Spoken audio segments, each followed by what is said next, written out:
প্রবেশ করি। আজকে ওই যেমন শুরুতেই বললাম যে আমরা একটি বিষয়ভিত্তিক বিষয় নিয়ে এগোবো। সেটা কেমন?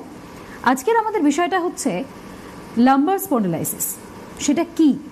এই যে দুটো শব্দ আমি উচ্চারণ করলাম, তার ব্যাখ্যা কি, তার কি লক্ষণ, সেই সমস্তটাই বিস্তারিত বলবেন আজকে আমাদের সঙ্গে রয়েছেন স্বনামধন্য চিকিৎসক ডক্টর এস খান। স্যার, অনেক স্বাগত। নমস্কার স্যার, শুরুতেই এই যে লাম্বার স্পন্ডিলাইসিস, এই যে দুটো আলাদা শব্দ, কিন্তু শব্দ দুটো তো অনেকটা কঠিন। এই দুটো শব্দের আলাদা কি ব্যাখ্যা রয়েছে, অর্থাৎ এই রোগটা কি? লাম্বার স্পন্ডালাইসিস হচ্ছে অ্যাকচুয়ালি একটা রোগ যেটা একটা বয়সের পর হয় আর কি। তো লাম্বার মানে কি, আমাদের কোমর যে আছে, মানে আমাদের যে ওয়েস্ট রিজনটা আছে, এটাকে লাম্বার বলি আমরা। সেইখানে যখন আমাদের একটা কোমরে বিভিন্ন ধাপ আছে, ডিস্ক আছে আর কি, প্লেটের মতো কিছু অংশ আছে যেটা আমাদের কোমরটাকে ধরে রাখতে সাহায্য করে।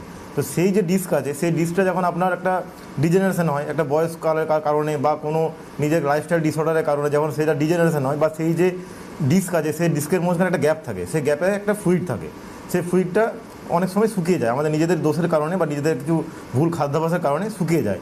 তো সেই যে ডিস্কের মাঝখানে যে লিকুইড আছে, যে ফ্লুইডটা আছে, শুকিয়ে গেলে তখন সেই ডিস্কের ঘষাঘষি খায়। তো তখন কী হয়, ডিস্কের ওই পার্টটা ক্ষয়ে যায়। আমাদের মানে ডিস্ক আছে L1 L2 L3 করে ডিস্ক আছে। তো ডিস্কটা ক্ষয়ে গেলে যে রোগটা হচ্ছে সেটাকে আমরা বলছি লাম্বার স্পন্ডালাইসিস। আচ্ছা, এই ডিস্ক ক্ষয়ে যাওয়াতে কি কি ধরনের লক্ষণ মানে আমাদের শরীরে দেখা যাবে যখন আমার মনে হতে পারে যে না, এবার আমার ডক্টরসদের কাছে যাওয়া উচিত? হ্যাঁ, এই লাম্বার স্পন্ডালাইসিস এটা আমরা যখন ডিস্কটা ক্ষয়ে যাবে, এটা তো বাইরে থেকে বুঝতে পারবো না কি হচ্ছে। বাইরে থেকে এটা হবে যে কোমরে প্রচণ্ড ব্যথা করবে। মানে আমি ঝুঁকে কিছু কাজ করছি, তখন বাড়ি থেকে হয়তো ঝুঁকে একটু কিছু জিনিস তুলছে, সেটা তুলতে গেলে তার প্রচুর ব্যথা করবে, বা সোজা ঠিক করে দাঁড়াতে পারবে না। শোয়ার সময় একটু হালকা কোমরে ব্যথা করবে। একটু যদি বেশি ওজন ওয়েট থাকে, সে একটু সিঁড়ি ভাঙতে যাবে, তখন কোমরে ব্যথা করবে। মানে কোমরটা কি অ্যাকচুয়ালি, কোমরটা আমাদের বডির নিচের পার্ট আর বডির উপরের পার্ট মাঝখানে একটা ব্রিজ, যেটা পুরো বডিটা ধরে রাখছে।